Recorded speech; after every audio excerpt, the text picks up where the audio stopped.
All right, welcome back. And this is Mark with Realize Yourself. And in today's video, I want to go over the Gnostics and see how that relates to self-realization. I go over them a little bit in the book, but it's nice to go over them in a more substantial manner and see how they relate to self-realization, the Vedic teachings of the self-realization, Egyptian teachings, and Greek teachings. So let's see how this goes. Who were the Gnostics? The Gnostic comes from the Greek word gnosis, meaning direct knowledge. It's not book knowledge, but experiential knowledge.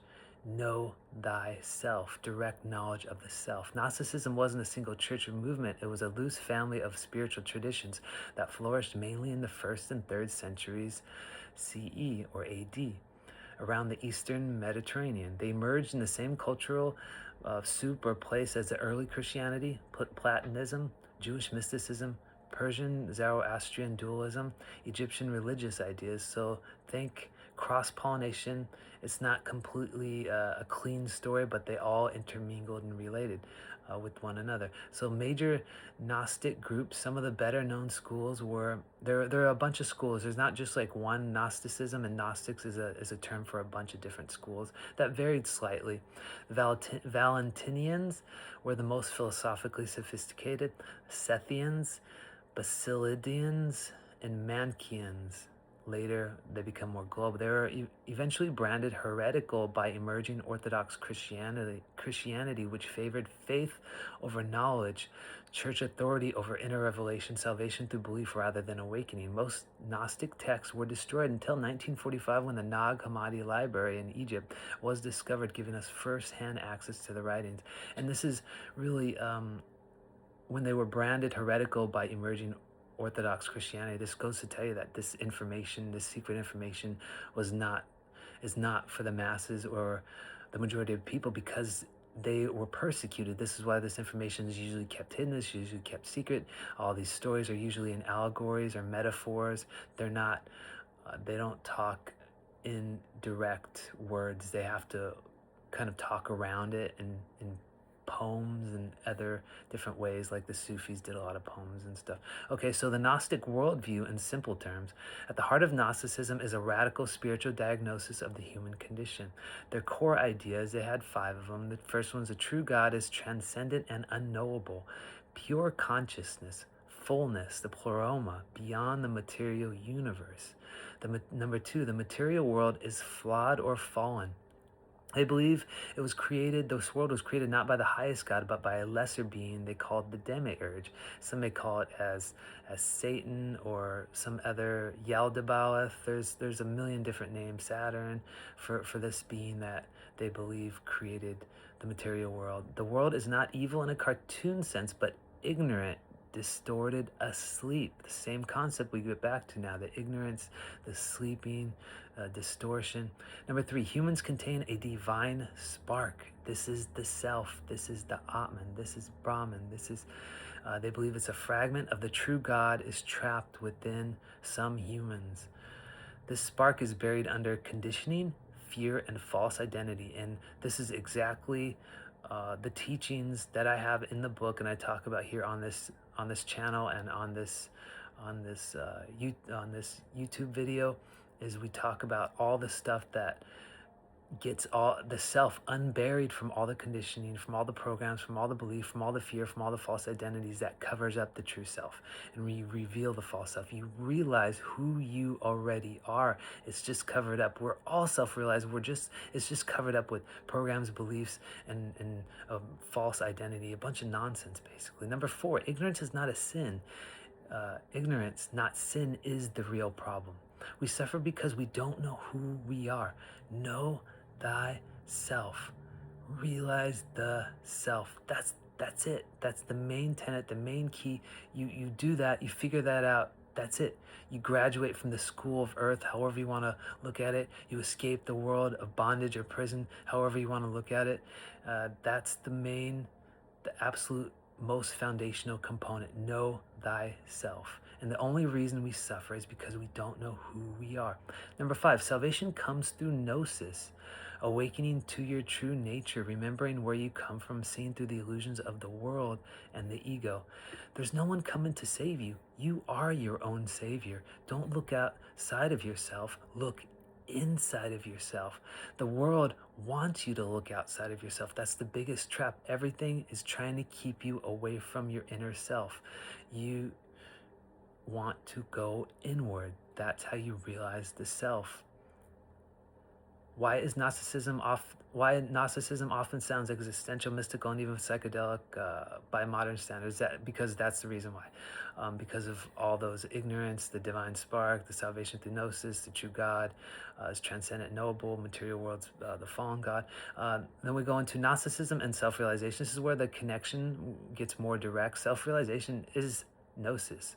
It's for Gnostics, to know God is to know yourself. A famous line from the Gospel of Thomas, and we know directly that Thomas went to Taxila in northwestern India, which is in modern day Pakistan right now. And this is where a lot of those learned philosophers and individuals went to that school to learn all the Vedic teachings of self-realization. But a line from the Gospel of Thomas says, if you bring forth what is within you, what you bring forth will save you. And I'm going to go further and say what is within you is the only thing that can save you. There's nothing else that can save you but yourself.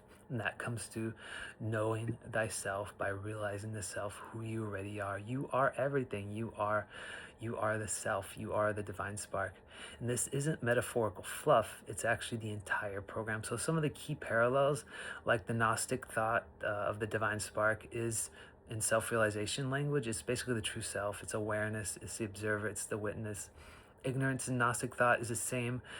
It's avidya, or identification with the ego or the false self. The demiurge is the false authority or the conditioned mind. Archons are rulers in Gnostic thought. We didn't really talk about those, but they're basically the demiurge is the main archon, and then there's 6 other archons that help to control the earth and help to direct things in a certain way. And they're not there's one teachings or writings that talk about when a person dies, they have to pass through the 7 gates guarded by the 7 archons, and they may represent the 7 planets, and 7 is a very prominent number in a lot of different ancient teachings. The archons are rulers. They're also psychological patterns or fear belief systems in self-realization language, and each archon does relate to a certain belief system or psychological pattern or fear. Gnosis is awakening, realization. It is enlightenment. It is realizing who you are. From this angle, Gnosticism looks like less like a religion, more like an early liberation psychology. The inner knowledge, how awakening happens, according to Gnosticism, is Gnostic myths weren't meant to be taken literally. Almost all this information from all these ancient teachings are not meant to be taken literally. Like we talked about, they're meant to be allegorical, because this knowledge could not be told to the masses. It couldn't be told, or they'd be persecuted and they would be killed. These were maps of inner experiences. So when the Gnostics talk about discomfort with the world, it's a sense that something is off. This is the first step in the process. There's a feeling of alienation, being exiled or homesick for something unnamed. And then the second step of the process is there's a revelation through teaching, inner insight, or symbolic stories, not imposed from the outside, or recognized from within. Number 3, there's a disidentification. You stop identifying fully with social roles, the body, fear-based narratives. This doesn't mean rejecting life, just seeing it clearly. Number 4, there's reintegration, living in the world but not psychologically owned by it, acting from awareness rather than compulsion. And this is all strikingly similar to Advaita Vedanta, the Vedic teachings, Zen awakening, modern non-dual teachings, Jungian individualization. It's different languages with the same underlying focus or shift or concept. Why Gnosticism was suppressed. I mean, we all know this. Like, we talk about this all the time. Self-realization is hard to institutionalize. Gnosticism threatened early church power because it said authority is internal, not external. It minimized the need for intermediaries. It framed salvation as awakening, not obedience. And it goes to show you that there may be a subconscious program that's being implemented into the psychology of people today through obedience for a certain reason. It could be once one passes away and goes on to the next life, that one will be more readily obedient to what's to come. And I would say now prepare for as if you were going to die tomorrow. This is highly important. You never know how long we have to live in this earth and in this world, and realize the self couldn't be couldn't be stressed enough as the most important faculty or activity to do at this very moment. Realize the self like your heart depended on it, because it may actually, like your life dependent on it, because it may actually depend on it. Okay, a person who knows themselves as divine is difficult to control. There's no one to control. When you know there's yourself, there's nobody, and there's nobody to control. There's nobody to hook their hooks into, like when we talk about Egyptian weighing of the heart. There's nothing. The only thing that weighs less than a feather is nothing, nobody, no thing. So orthodoxy won historically, but the ideas never really died. They just went underground. Gnosticism does feel relevant now. In modern terms, Gnosticism resonates with people who distrust surface level answers, feel spiritually awake but religiously homeless, sense that identity, culture, and ego are constructed, seek transformation rather than belief. It speaks especially to the feeling, I'm not broken, I'm just asleep. And that's a very self-realization friendly starting point. And so Gnosticism is the ancient insight that liberation comes from not believing from the right story, but from realizing who and what you truly are beneath the story. And that's what they say. We're basically in a movie, and you are not the character in the movie. You are the projector of the movie watching the self. So basically, you are that.